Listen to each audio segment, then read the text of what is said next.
Hammaga assalomu alaykum qizlarjonlar, qalaysizlar? Yaxshimisizlar? Sog' salomat yuribsizlarmi? Xush kelibsizlar meni kanalimga. Bugun juda ko'p motivatsionniy videolar snimat qildim sizlarga. Bu videoyimda qishga zagotovkalar qilamiz birgalikda.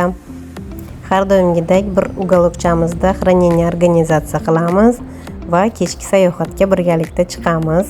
Xabarovskning go'zal joylarini birgalikda tomosha qilamiz. Bugun ishimni ko'chamdagi, agarodimdagi ko'katlardan boshladim. Chunki kuz kelganiga ham ancha bo'ldi.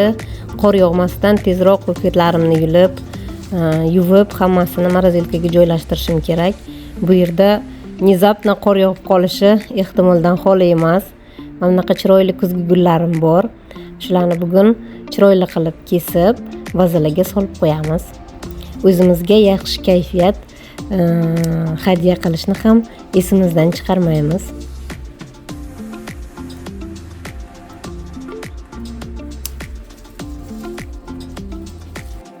Bugun rejalashtirib qo'ygan ishlarim rosa ko'p. Uyimizda ustalar ham ishlayapti. Ko'rsatib o'taman nima o'zgarishlar qilayotganimizni uyimizda. Oldin xo'jayinim gul sovg'a qilsalar, rosa aytardim. Ko'p pul ishlatmang, nima qilasiz, rosa qimmat turadi-ku deb hozir o'ylab qarasam, juda yaxshi ko'rganim gullarni. Agarodimdagi gullar, xo'jayinim gullar sovg'a qilsa, uyimga juda ham chiroyli qilib bezab qo'yishni yaxshi ko'raman. Har ko'rganimda o'zgacha kayfiyat hadya etadi gullar. Sizlarda ham shunaqami qizlarjonlar? Bo'lishinglar kommentariyada fikringlar bilan. Gullarni chiroyli qilib vazalarga terib qo'ydim va осенний kayfiyat tekvam bor edi, chiroyli qilib bezab qo'ydim. Koridorimni ham chiroyli qilib changlarni artib, gullarni vazalarimga qo'yib, chiroyli qilib bezab qo'ydim. Shuning uchun agarda turmush o'rtoqlaringiz gul sovg'a qilsa, sizlarga juda ham yoqishini bildirib o'tishni eslaringizdan chiqarmanglar. Bugun yana uyga olgan xaridlarimni ko'rsatib o'tmoqchiman. Uyga organizatsiya, xranение qilishga har xil savatchalar sotib oldim. Qanaqa qilib nimada ishlatganimni ham keyin ko'rsatib o'taman sizlarga albatta. Mana bu prozrachniy konteynerda spetsiyalarni solishga oldim. Qog'oz bilan birga turiladigan spetsiyalarni, keyinchalik boshqa narsaga ishlatdim. Mana bunaqa kichkina konteynerchalar oldim. Bu ham pripravalarga, spetsiyalarga ko'rsatib o'taman qanaqa qilib joylashtirganimni. Yana bitta oxirgi покупкам bu grafin. Uyga ko'p kompot pishiraman. Shunga chiroyli qilib kompotlarimni grafinga solib, xolodilnikka yaxtakina qilib olib qo'yishga chiroyli grafin ham sotib oldim. Qizlarjonlar, perslarimni ham farshirovать qilib oldim. Morozelkaga jo'nataman hozir. Oxirgi ishim mana bu zelenlarni yuvib morozelnikka joylamoqchiman. Bu nima? Myata. Rayhon nima deyiladi o'zbekchaga? Buni zamorozit qilmoqchiman. Choylarga solib ichishga yaxshi. Qizlarjonlar, perslarim ko'rsatdim. Bu myatani selofanchalarga o'rab muzlatishga yuboraman. Bu shpinat. Ichi bo'riklarini pishiraman mana, xudo xohlasa. Ish ustiga yana ish. Xo'jayinim svejiy baliq olib keldilar ikrasi bilan. Shularni chiroyli qilib slaysga kesib qovurishga chiroyli qilib taxlib qo'ymoqchiman. Bitta baliq tuzlab ham qo'yaman. Tuzlaganimni ko'rsatib o'tdim o'tgan safar. Baliq ikrasi bilan ikra ham tayyorlayman uyga. O'zimizga ikra juda foydali. Albatta O'zbekistonda rosa qimmat bo'lsa kerak ikra. Bu yerda ham arzon emas. O'zingiz qilsangiz, конечно, arzonroq tushadi albatta. Mana bunaqa chiroyli ikralarim ham taq bo'ldi. Nonga mo'y surtib, ustiga ikra solib yesangiz, ajoyib. Ozgina lavha ish joyimdan mana shunaqa qilib chiroyli qilib kuzga bezadik muzikali zalimizni. Hammaga xayrli tong, qizlarjonlar. Ikkinchi etajimizga shisha qo'yamiz bugun. To'g'ri stola qo'yadi. Hozir men bir chipirib taxlab qo'yishim kerak ularning kelishiga. Bizda soat 8:00. Erta tongdan magazinga keldik, Leroy Merlinga. Balkonimizga taxtalarni kraska qilishga и огни упорный что ли kraska olishga keldik. Voy, mana bunaqa korzinkalar rosa yoqadi menga, kiyimlarni organizovat qilishga. Narxi rosa qimmat ekan, 1100 qanchadan. Qizlarjonlar, ikkinchi etajni почти boshlab oldik. Mana bunaqa qilib ichkarini противопожарный kraska bilan kraskalab chiqdi o'g'lim. Mana shunaqa ahvolda hozir. Keyin oynalarni birgalikda yuvamiz. Verandamizni ikkinchi etaji уже почти tayyor. Birinchi etajga уже oynalarni qo'yib chiqishdi. Xudo xohlasa. Hammaga assalomu alaykum qizlarjonlar. Qalaysizlar, yaxshimisizlar? Bu, конечно, videomni 3-4 kunda davom ettiryapman. Hozir o'zgina kraskalab ham chiqishdi ikkinchi etajda.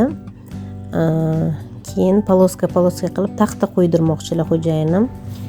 Shunga o'zimiz kraskalarni taxtalarni kraskalab randalab qo'yamiz. Shuning uchun ham ustalarga pul to'lamaymiz-ku. O'zimiz ham bir nima qilishimiz kerak deb bismillah deb ishni boshlavordik bugun.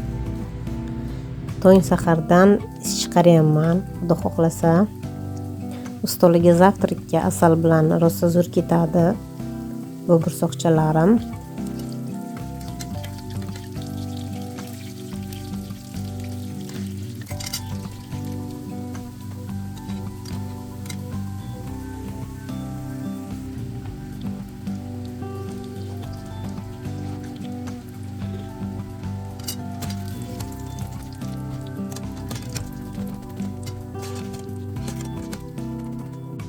Bu bursoqlarim ham tayyor. Obedga kadimant qildim. O'zimiz ham rosa yaxshi ko'ramiz kadimantini. Shunaqa qilib zo'r bo'lib chiqdi. Endi esa va'da berganimdek bitta uголокchamizni chiroyli qilib tozalab, organizatsiya, xranение qilib qo'yamiz. Mana bu shkafimni ochsam, shkafimda yo'q narsani o'zi yo'q. Allohning o'zi yordam beradi deb, ko'z qo'rqoq, qo'l botir deb ishni boshlavordik, xudo xohlasa.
Allohga shukr, bir balo qilib hamma pripravalarimni taxlab oldim. Keraklisini kerakliga, keraksizini keraksizga ayirib, pishiriqlar uchun отдельно idishchaga soldim pripravalarni.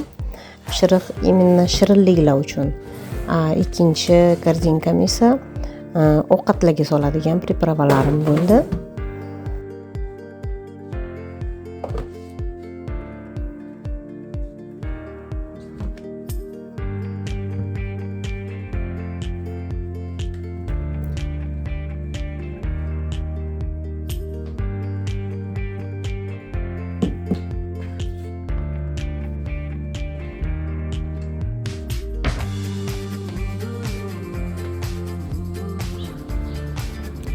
Qizilgullar bunaqa etapda hozir.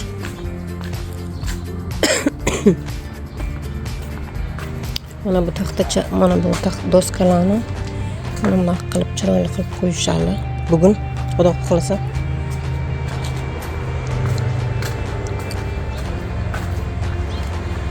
Bak.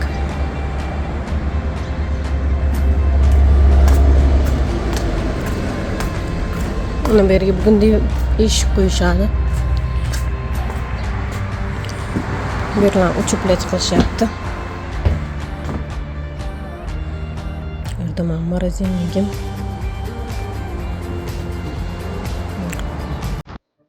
Hamma tashvishlarni ortda qoldirib, xo'jayinim bilan kechki sayohatga chiqdik. Bugun xo'jayinim ajoyib Baku degan restoranga ketyaptilar mana. Bu yerda mazza qilib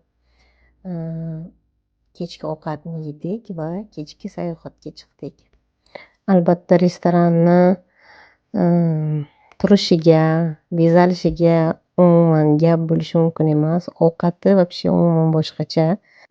Bu yerda mazali ovqatlarni juda o'zgacha, juda chiroyli qilib tortishadi dasturxonga. Shularni sizlarga ko'rsatib o'tgim keldi. Juda zo'r, gap yo'q. Mazza qilib ovqatlarni olib, keyin kechki sayohatga yo'l oldik albatta. Hozir sizlarga Xabarovskning chiroyli joylarini ko'rsatib o'tmoqchiman.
Videoyimni oxirigacha tomosha qilganlaringiz uchun sizlardan minnatdorman.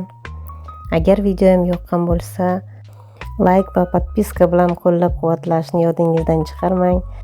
Sizlarning поддержкаларingiz kanalimni yanada развивать bo'lishiga yordam beradi. Sizlarni esa kommentariyada kutib qolaman. Yana nima haqida video olishimni xohlashlaringizni yozib qoldiringlar. Albatta hammaga keyingi videoda ko'rishguncha xayr.